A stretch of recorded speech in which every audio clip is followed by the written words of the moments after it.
Who knows what evil lurks in the hearts of men? The shadow knows.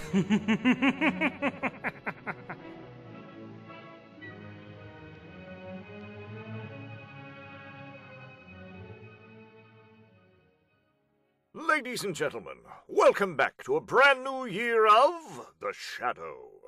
In this second season, The Shadow shall continue to demonstrate forcibly to old and young alike that crime does not pay.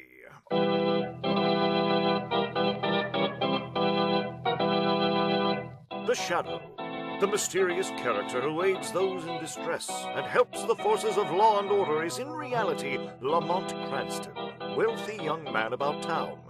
Cranston's friend and companion, the lovely Margot Lane, is the only person who knows to whom the unseen voice belongs, the only one who knows the true identity of that master of people's minds, the Shadow.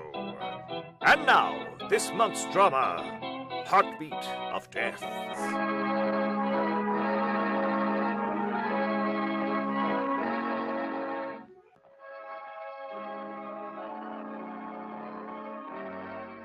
Not so many years ago, the Sefton estate was the pride and joy of its owners, occupying the whole of a small island connected with the mainland by a private causeway and bridge.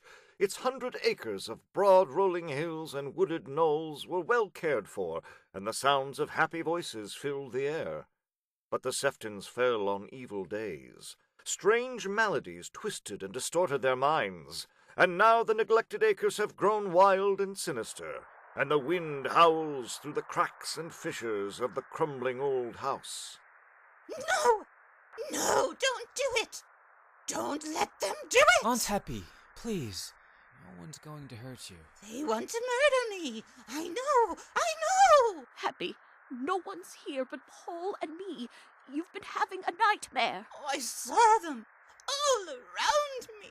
Monsters trying to kill me. She keeps saying that over and over again. What do we do, Aunt Louise? I don't know, Paul. She sounds delirious, but her forehead seems cool and... No! Don't touch me! Darling, it's only me. Who are you? Don't you know me?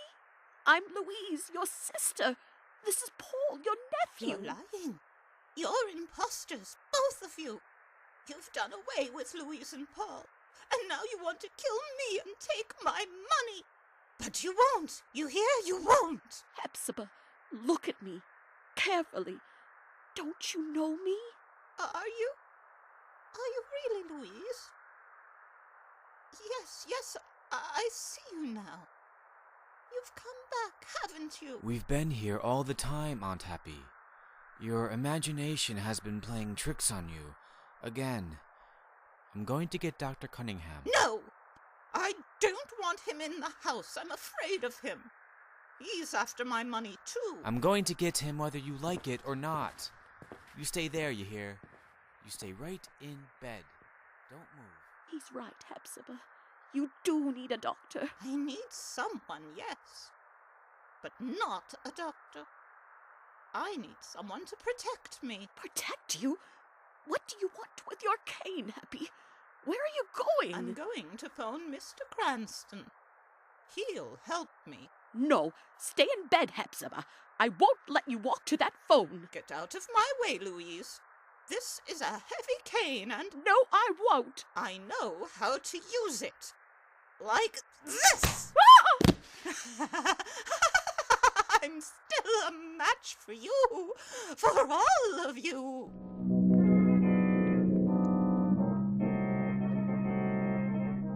They tried to stop me, Mr. Cranston.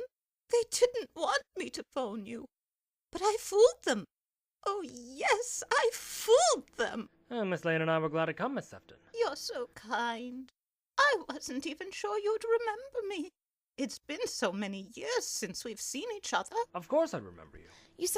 You said someone was trying to kill you. Oh, yes. They're always trying to get rid of me. Who, Miss Sefton? All of them. My sister Louise, for one. Oh, no. She was so sweet, so hospitable. She met us at the door, took us right up here to your room. Louise has always hated me. ever since we were children. My nephew Paul is worthless, penniless, a wastrel, just waiting to inherit my money. Then there's Adam, the hired man, and Dr. Cunningham. One of them wants to kill me. But what makes you think so? I can tell. I can see them watching me, waiting for a chance. Quite sure you're not imagining all this? Imagining? Look at these bruises on my head. Lamont, those bruises are real. Yes, and apparently caused by some heavy blunt instrument. Look at my arms. Swollen, discolored. When did that happen? The other day. I don't know how. I was walking in the fields, and suddenly something struck me. When I came to, I was lying in bed, horribly beaten and bruised. They told me Adam had carried me in. And you didn't see anyone attack you? Didn't hear any sound? No, they're clever, my murderers. Too clever. I'm afraid, Mr. Cranston. Terribly afraid. Please, you must help me. You must. We'll do what we can, Miss Sefton. I promise you. Right now, I think you should get some rest. Come along, Margot. Mr. Cranston's right, Miss Sefton. You lie back and try to sleep. We'll be around the house somewhere. Yes. Sleep. Now I can sleep. Now I don't have to listen for the footsteps of my murderer. Poor old thing. She's really terrified. Yes, I wish we could do something for her. I'm afraid you can't, sir. I beg your pardon? Sorry, I didn't mean to startle you. Just happened to overhear what you said. Nothing you can do for this old girl. I'm the only one who can do anything. Really? Yes. Cunningham's the name. Dr. Cunningham, family physician. No point in your hanging around here. I'll walk you down to your car. Nobody's trying to kill old Heppy. It's all in her mind. Really? She sounded so frightened. Family trait, vivid, morbid imaginations. Suspect everyone. She's pretty badly bruised, Doctor. That's not her imagination. Oh, that. No, those bruises are real. Old girl suffers from epilepsy. Epilepsy? Uh-huh. Had a convulsive seizure just the other day while walking in the woods right beyond that hill. Just like that. It hit her. Dropped in her tracks, shaking violently, stones all around her, hurt herself pretty badly. And she doesn't remember a thing about it. It's typical. Epileptics rarely recall their seizures. Adam found her, the hired man, and brought her into the house. Do you think Adam? No! Adam? You speak about Adam! You tell lies! No. We weren't talking about you. I only said you found Miss Hepzibah. Yes, I found her, but I do not hurt her. I hurt nobody. Everybody tried to hurt me. It's all right, Adam. It's all right. Well, Lamont, I guess we might as well be going. No! You not leave here! Why not? Big storm coming. Dangerous. Very dangerous. You hear? Big storm. River rise. Bridge collapse. You sink. You die. Adam warns you. You must not leave. Good heavens. What's wrong with him? Adam? He's all right, except he's in constant fear of being buried alive. Buried alive? It's a long story, Mr. Cranston. No sense getting into it now when you're about to leave. No, Dr. Cunningham, I don't think so. There is a storm coming up, and this place gets more interesting by the minute. I think we'll stay a while and see what the storm brings up in its wake.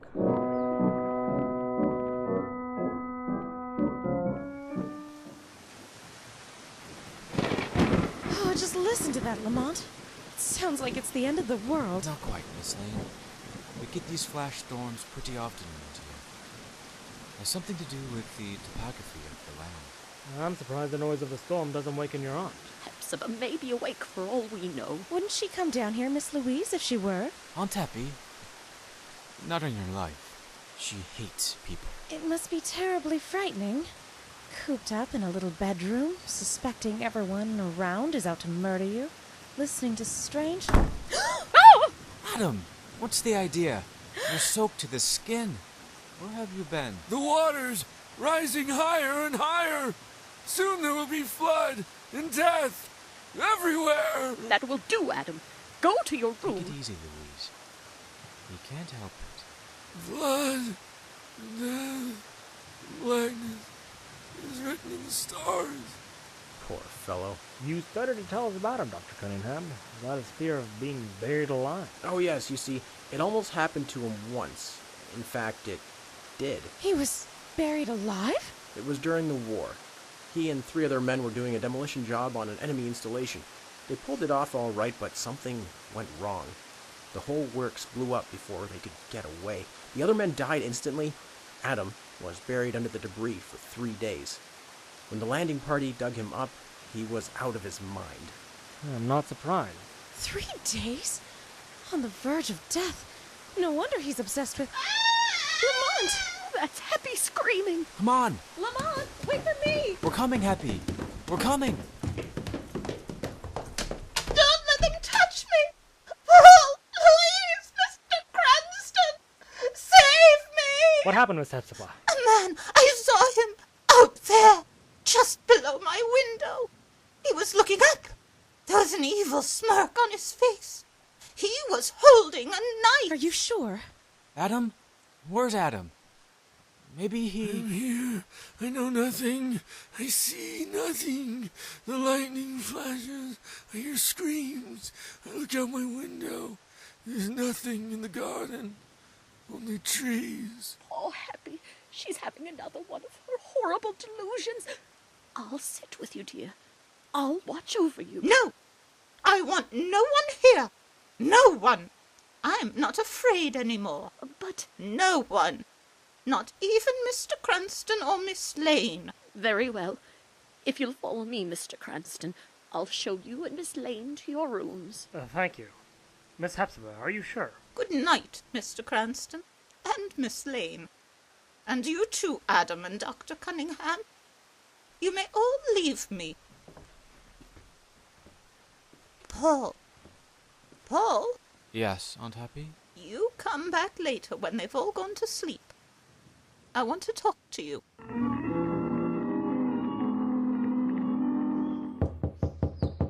Yes? Who is it? It's me, Lamont. Are you up? You bet. Come on in, Margot. I've been standing here at this window, filling my lungs with this wonderful air. It's a beautiful day. You'd hardly know there'd been a storm last night. Until you look outside and see all the damage. I'm not... Lamont! That's Miss Louise! Help! Paul! Mr. Cranston! Miss Lane! Come on, Margot. Hannibeth's room. Paul! Mr. Cranston! It's Happy! Something's happened to her! Look! I don't see anything. She's gone! She's not in her room! That doesn't mean anything. She's probably downstairs. No! I've been downstairs for an hour, cooking breakfast. She couldn't be down there. I've searched everywhere. Perhaps she's gone out. The doors are all bolted from the inside. Then she must be in the house somewhere. Her window! Don't you see? It's wide open! What are you getting at, Aunt Louise? I don't know. Someone could have gotten in with a ladder. Oh, she might have climbed out onto the ledge and... Mr. Cranston, we've got to do something. We've got to find her before... Margot, take care of Miss Louise. Of course. Come along, Miss Louise. Everything's going to be all right. And what are you going to do, Mr. Cranston? Going to call the police. What is it? What's happened? It's Aunt Happy, Dr. Cunningham. She's disappeared. Something wrong, sir? No dial tone. The phone's dead. The storm must have torn down the line. This is terrible, Mr. Cranston. We've got to stop her before she gets too far away. In her condition, there's no telling what she'll do. I don't think she'll get very far. Why do you say that? Look out the window. See a bridge? It's collapsed! Yes, exactly as Adam predicted. You can be sure of one thing. Miss Hepzibah's either still in the house or somewhere on Sefton Island. But where? That's what we got to find out. This is a strange old house, Doctor. Undoubtedly full of secret passageways and camouflaged hidden places. And we're going to search every nook and corner of it, and then every inch of the estate. We're going to find Miss Hepzibah, dead or alive.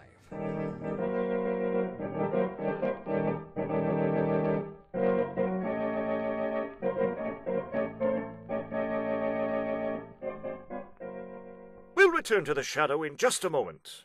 Meanwhile, a word to you drivers. Do you slow down passing a school? Do you pass other cars on a hill? Do you come to a full stop at street intersections? The shadow wonders. The terrific toll of death and injuries indicate that many drivers fail to exercise caution, fail to consider the other fellow. Play safe. It pays. Neurotic, miserly old Hepzibah Sefton, convinced that someone is out to murder her, has disappeared from her bedroom.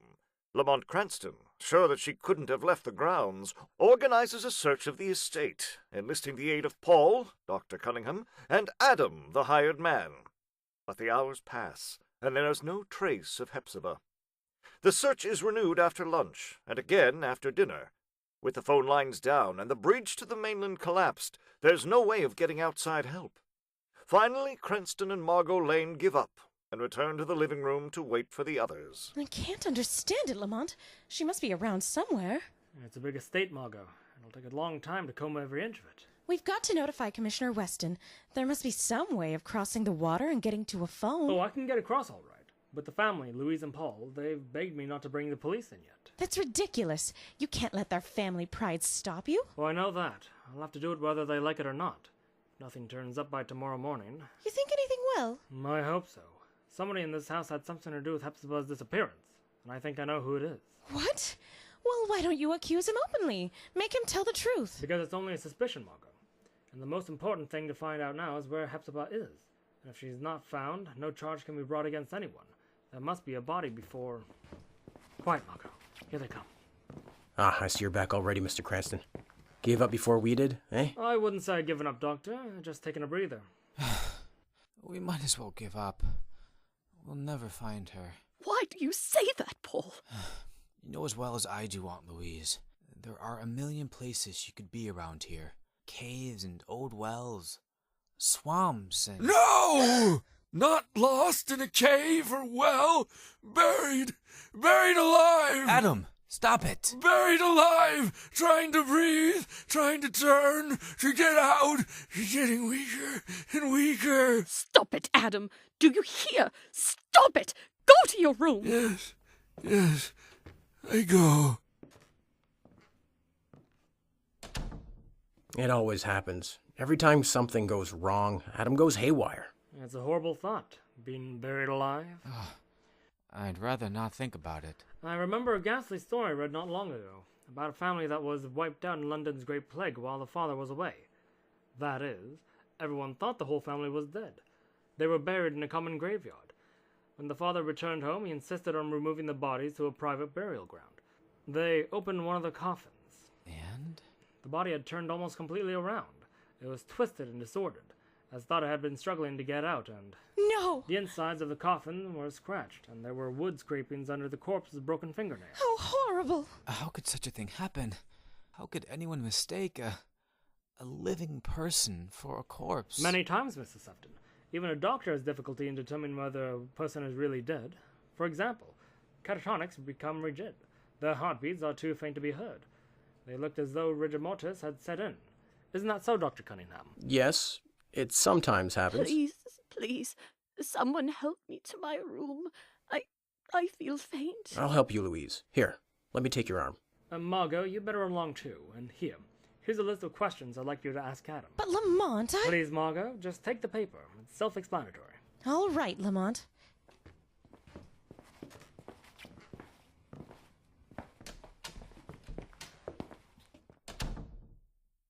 Buried alive. I can't get that story out of my mind. How do people ever think up such gruesome plots? That one wasn't thought up, Paul. It really happened. No, I don't believe it. Then I guess you don't take much stock of the other story either. What other story? There's a legend that a murderer who leaves his victims while he's still alive carries around with him forever the sound of a dead man's heartbeat. No. That's impossible. Is it? You know, we don't really hear with our ears. We hear with our minds. A murderer's brain can produce sounds that no one else can hear, thundering like the surf on the shore. And the murderer hears that sound forever? No. Only until he closes his victim's eyes. I don't believe it. I don't. What's that? I beg your pardon. Don't you hear it? Hear what? That sound. That throbbing. It sounds like... Like what, Paul? Nothing. It was nothing. Just my imagination. Good night, Mr. Cranston. Good night, Paul. Sleep well. Did I do all right, Lamont? Fine, Margot. It sounded perfect. Exactly like a heartbeat. Next time you slip me a note with instructions on it, please make them a little clearer. I didn't have much time for fancy writing. I don't understand what this is all about. You said you knew who was responsible for Hepzibah's disappearance, but you didn't know where she was. Do you know now? No, Margot, I don't. But the shadow will. Before the sun rises.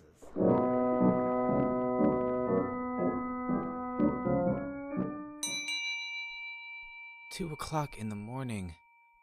I'll never fall asleep. Never again as long as I live. Why did Cranston have to tell me those awful stories about people being buried alive, about hearing heartbeats until... No, it can't be. Sound. Those heartbeats. No. I'm imagining it. I must be going mad. I can't be hearing anything, and yet I've got to do something. I've got to stop it. My shoes, my trousers, a jacket, a light. I must have a flashlight here.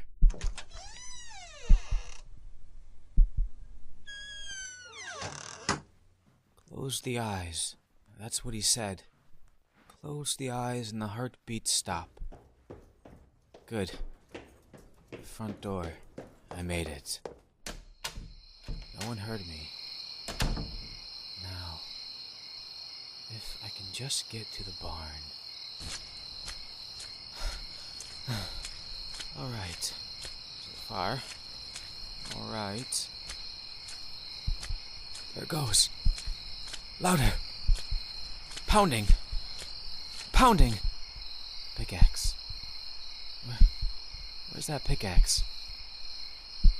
Have to dig up the flooring and... Here it is. Now. Put it into that pounding. I'll stop you, Aunt Happy. I won't let you torment me for the rest of my life. I'll close your eyes. Silence your heart. There. First plank's loose. And the second... Stop it! Do you hear? Stop that pounding, you old miser. Before everyone else hears it. Can't you? Who's that? Who laughed? The shadow. Shadow? There's no one here. No one but me. You're wrong, Paul. There is another one. Under the flooring. Dead. No. That's not true. Isn't it? Listen. You hear it too. The shadow sees all and hears all. You lie. Only the murderer is supposed to. Yes, Paul. The murderer. You convicted yourself. Why did you do it? I had to! She made me do it. Hoarding her money. Hiding it away in secret places. Refusing to give me more than a few paltry nickels and dimes at a time. Goading me. Laughing at me. What happened? I stole her money. I found out she had a bank account and I forged checks. The bank never discovered it. I'm very clever at forging. But she found me out. Trust her to find out. She was going to have me arrested, going to cut me off without a penny and have me thrown into jail. So you killed her? It was easy. She was so weak. It was nothing to strangle her. I was so sure she was dead.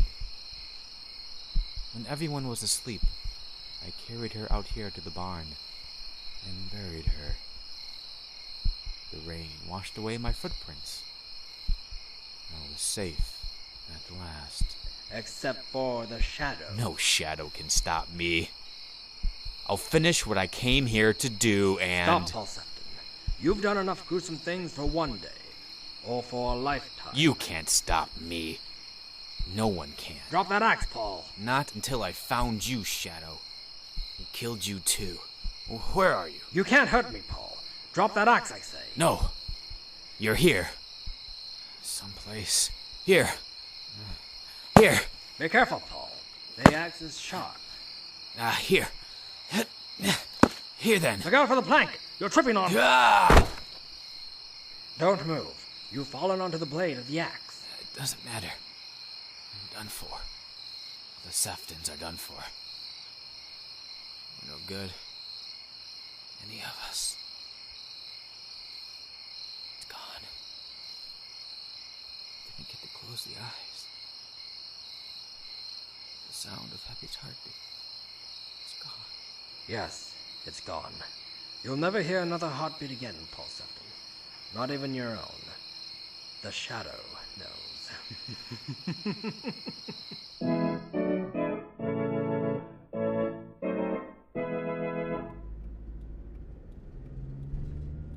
I'll be happy, Lamont, if I never see Sefton Estate again. It won't be known as Sefton Estate much longer, with old Hepzibah and Paul both dead. I don't imagine Louise will be staying on. I just don't understand it, Lamont. How could Paul have been taken in by our beating heart ruse? Just remember, Margot, things weren't exactly normal at the Seftons. Old Hepzibah, epileptic and neurotic, Adam, painfully obsessed, and Paul, carrying around the guilty knowledge of the terrible thing he had done. So you took the cue from Adam and told them about the heartbeats? I made up the whole story. I figured that whoever had done away with Hepzibah could have been driven to the point of taking another look at her. It was lucky you noticed that gourd on the mantel in the living room. Yes, it was hollow and just about the size of a human heart. I did exactly what your note said. I sneaked the gourd from the mantel when no one was watching and tapped out the beats from the basement under the hot air register in the living room. And then, at the shadow signal, I did it again under Paul's bedroom register. For a moment, the shadow thought Paul spotted you in the corner of the barn, but he was too frightened to notice you. Lamont, you suspected all along that Paul had done away with Miss Hepzibah. Why? Simple. After she disappeared, when everyone was searching the house, I searched his room. The legs on a pair of his trousers were soaked from the knees down. Paul was with us in the living room when the storm broke. With all the doors bolted from the inside, it seemed pretty obvious that he had taken her during the storm and had to come back in.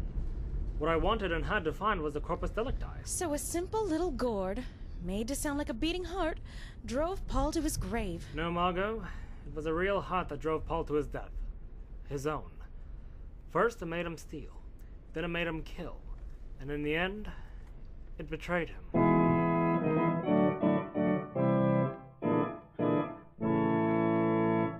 Next month, we will bring you yet another strange and thrilling adventure in the Shadow's daring battle against the forces of evil. Be sure to listen, like our Facebook page, and subscribe to this YouTube channel.